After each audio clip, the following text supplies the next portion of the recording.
ये आदमी चाय पीते हुए जो इसने अपने उस पे लिखा है, इंस्टाग्राम पे इसकी पोस्ट है, ये लिख रहा है कि सुकून भरी दोपहर, अच्छी चाय और शांत वातावरण, बस इस पल का आनंद ले रहा हूँ। और तो अब ईश्वर के अलावा दूसरा कोई भरोसा नहीं है। ईश्वर ही पे भरोसा करिए कि ईश्वर ही जिनको दंड देगा तब कुछ हल निकलेगा, अन्यथा मुझे कोई हल निकल आता नहीं है। वो बहुत खुश हो गया, वो उबा हुआ है, वो उबा, क्योंकि हम आप बैठे यहाँ पर इतने गुस्से में है, तो जो आदमी धरती पे है तो वो तो देख रहा है ना, पिछले 10 साल से देख रहा है क्या तमाशा हो रहा है कि जिस हिसाब से हम आगे बढ़ रहे हैं, हम बेरोक टोक आगे बढ़ रहे हैं, हमें कतई नहीं टोका जा रहा। तो उनको मालूम कि 20 साल बाद ये विकास तो हमारे ही काम आएगा। मनीष जी का जो फ्लैट है उस पर हम ही कब्जा करेंगे, तो इससे उनको कोई आपत्ति नहीं है।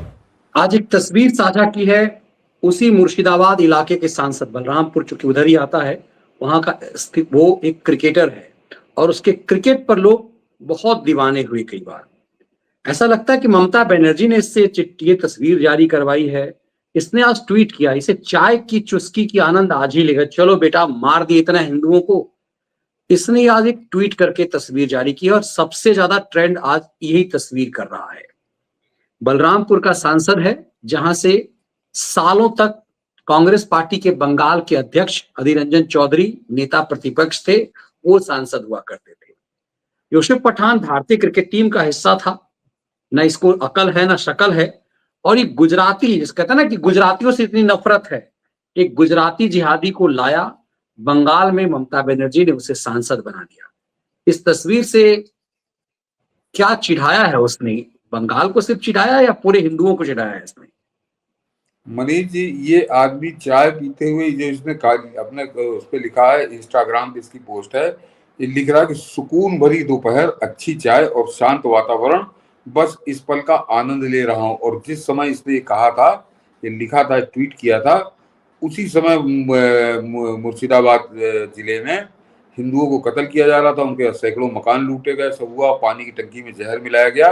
और उस समय ये आदमी ये फोटो कर रहा था। तो इसको जरा दर्शक मनीष जी समझें कि ये मुर्शिदाबाद का ही सांसद है, ये उसी जिले की एक सीट का ये सांसद है, कहीं बाहर का नहीं है। ये रहने वाला गुजरात का है, लेकिन ममता बनर्जी ने, क्योंकि ये मुसलमान था, तो सांप्रदायिकता के वशीभूत होकर नग्न सांप्रदायिकता के तहत, जहां पे इसको कोई जानता नहीं था, वहां से इसको चुनाव लाया था और ये चुनाव जीत गया।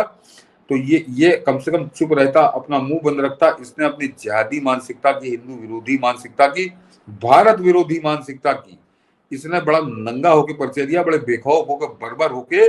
ये जवाब में इसको कुछ जब बोलता है, वो दंगाइयों के खिलाफ कुछ बोलता, दंगे के इलाके में जाता, हिंदुओं के मदद के लिए कोई काम करता, उसके बजाय इसने आराम से चाय पीते हुए कि बड़ा सुकून भरी दोपहर, यानी जब वो कत्लेआम हो रहा था तो कह रहा था सुकून भरी दोपहर, अच्छी चाय और शांत वातावरण, बस इस पल का आनंद ले रहा हूं। तो ये हिंदुओं के कत्लेआम का आनंद ले रहा था, जहां पे हाहाकार मचा हुआ था, उसको सुकून भरी दोपहर बता रहा था। और ये आदमी और इसका नहीं, इस भाई तरह की तस्वीर इसने पहले तो कभी नहीं। जो लोग कहते हैं ना कि चलो कैजुअली डी लिख दिया, ऐसे ही लोग इंस्टाग्राम पे डाल देते हैं। इंस्टाग्राम पे तो हल्के फुल्के लोग ऐसे ही करते हैं, लेकिन टाइमिंग लाजवाब थी इसकी। ये आज भारतीय इसने क्रिकेट ये सामान्य सांसद नहीं है, इसके लिए लोगों ने झंडा उठाया होगा। इसके द्वारा बेहतरीन बैटिंग और इसके द्वारा बॉलिंग पर लोगों ने, मतलब भारतीय होने का जो है कि भाई एक यूसुफ पठान है ना, भारत के लिए खेला उसने, ये क्रिकेटर ये है। मनीष जी, ये अभी हम लोग सुप्रीम कोर्ट से शुरू हुए थे। ये स्थितियां तब होती हैं जब देश में अराजकता हो जाए, देश को बनाना स्टेट जिसे कहा जाता है कि बनाना राज, जो जहां चाहे जैसा नंगा नाच नाचे, वो काम हो जाए। तो ये स्थिति उन उस तरफ संकेत कर रही है कि जब डर होता है, जब सरकार का डर होता है, तब ये स्थितियां पैदा होती हैं, तब नहीं होती हैं। अब जब डर नहीं है तो यूसुफ पठान भी हिंदुओं के ऊपर थूकेगा, उन हिंदुओं को थूकेगा जिनकी हत्या हुई है। सुप्रीम कोर्ट अपनी आंखें बंद कर लेगा और ममता बनर्जी अपने मनमाने तरीके से नए नए तरीके निकालेगी कि हिंदुओं का सफाया कैसे हो बंगाल से। क्योंकि दिल्ली सो रही है, दिल्ली सो रही है, उसकी नींद में खलल ना पड़े। हल्ला मत मचाइए, हम लोग पागल हैं जो हल्ला मचा रहे हैं। और ये कोई पहली बार नहीं हो रहा है, क्योंकि ये हम लोग पिछले 10 साल से देख रहे हैं कि अब की ऐसा हो जाएगा, अब की तीर मार दिया जाएगा और के निशाने पे तीर लगेगा। फिलहाल वो तीर जो है कहाँ लग रहा है देख रहे हैं, और हर बार हिंदुओं की लाशें कैसे गिर रही हैं ये भी हम लोग देख रहे हैं। तो अब ईश्वर के अलावा दूसरा कोई भरोसा नहीं है। ईश्वर ही पे भरोसा करिए कि ईश्वर ही जिनको दंड देगा तब कुछ हल निकलेगा, अन्यथा मुझे कोई हल निकल आता नहीं है। वो बहुत खुश हो गया, लोगों को खुश करने के लिए मैं बता दूं फलाना और ढिमाका, नहीं, कोई हल नहीं है, नहीं, क्योंकि मैंने मतलब बड़ा क्या लंबा। इसके लिए सिर्फ बंगाल के हिंदू जिम्मेदार नहीं है? क्या 30% वोट जिहादियों के वोट से सरकार बन रही है? नहीं नहीं मनीष जी, वो जो भद्र इतना जन है, वो भलो मानुस जो हैं, क्या 30% नहीं वोटिंग से ममता बनर्जी नहीं इसी जिहादियों के वोट से जीत रही है ममता? नहीं नहीं मनीष जी, उसका बड़ा सीधा समीकरण मैं बता देता हूँ कि यहाँ कितने वोट पाया है एनडीए, या इससे पहले कितने वोट पाए थे। जब 2019 में या 2014 में जब पूर्ण बहुमत की सरकार बनी थी, तो 39% वोट था। 39% वोट सारे एनडीए एनडीए का वोट मैं बता रहा हूँ, एनडीए का वोट 39% था। तुम 303 सीटें लेकर राज तो कर रहे थे इस देश में।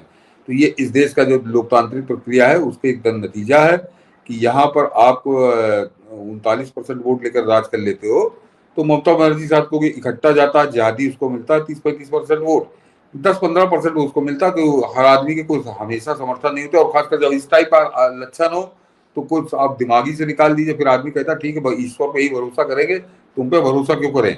तो वो 30% उनका मान लीजिए, 10-15% हो तो 40-45% वोट पा के सरकार बनाती हो। बाकी ऐसा थोड़ी कि ममता बनर्जी को कोई 100% वहां वोट मिल जाता है। अगर ममता बनर्जी को जितना वोट मिला है उसके अगेंस्ट का वोट आप देखिए, तो वो भी 40% से ऊपर वोट है। तो बिल्कुल। ऐसा बिहार और और यूपी वो में लालू और मुलायम तो 27 और 29% पे सत्ता पे काबिज रहते थे और आतंक मचाते थे। और बिहार और, में जब और, जंगल राज हुआ करता था तो 29% वोट लालू यादव के पास थे, और उससे लालू और ने पूरे बिहार को इस तरह से उन्माद फैलाया कि बिहारी हमेशा के लिए जो एक बड़े वर्ग में जो है वो पलायन करके बिहार छोड़ करके दिल्ली, और मुंबई और वो जो वोट है, जो 40% जो ममता को भी नहीं दे रहा, वो मुसलमान तो पता ही नहीं है, मुसलमान तो इकट्ठा दे रहा है, वो हिंदू ही वोट है। वो उबा हुआ है, क्योंकि हम आप बैठे यहाँ पर इतने गुस्से में है, तो जो आदमी धरती पे है तो वो तो देख रहा है ना, पिछले 10 साल से देख रहा है क्या तमाशा हो रहा है।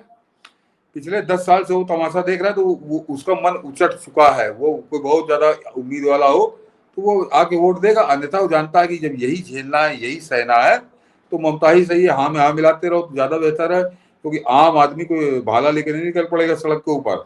वो पिछले 2 चुनाव से विधानसभा के, 2 और 3 चुनाव से लोकसभा के, वो देख चुका, 5 चुनाव वो झेल चुका, और वो देख चुका है कि हमने जब साथ देने की कोशिश की तो हमको जब मारा पीटा गया तो कोई हमारे साथ आके खड़ा नहीं हुआ, सब गधे के सिर से सींग की तरह गायब थे। तो वो कुछ तर्क नहीं है मनीष जी। और उसका एक उदाहरण और दे दूं मनीष जी कि यहाँ पे योगी बाबा जैसे व्यक्ति तो 50% वोट थोड़ी पाते हैं। तो वो एक लोकतंत्र की स्थिति है, ये वो झेलना पड़ेगी।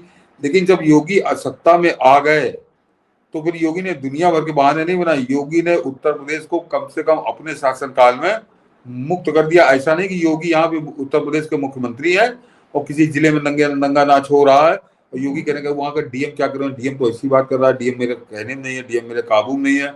योगी आदित्यनाथ ने 25 करोड़ की आबादी, जो दुनिया के अंदर समझिए 8वां या 10वां देश है, वो उस आबादी को कैसे नियंत्रित किया, तो योगी दिखा रहे हैं। योगी दिखा रहे हैं। और बाकी वो विदेश में कौन सा तीर मारा, तो इससे पहले जब जान बचेगी तब विदेश का तीर हम देखेंगे कि कैसा मारा, बहुत बढ़िया मारा है, हल्का मारा है, तोड़ दिया। ये तो जब हम जिंदा रहेंगे तब देखने के लिए रहेंगे ना जिंदा, कि तीर कैसा मारा। और ये जो विकास है, इसको तो वो बड़े खुश है मनीष जी, छोटा पजामा बड़ा कुर्ता, कि जिस हिसाब से हम आगे बढ़ रहे हैं, हम बेरोक टोक आगे बढ़ रहे हैं, हमें कतई नहीं टोका जा रहा।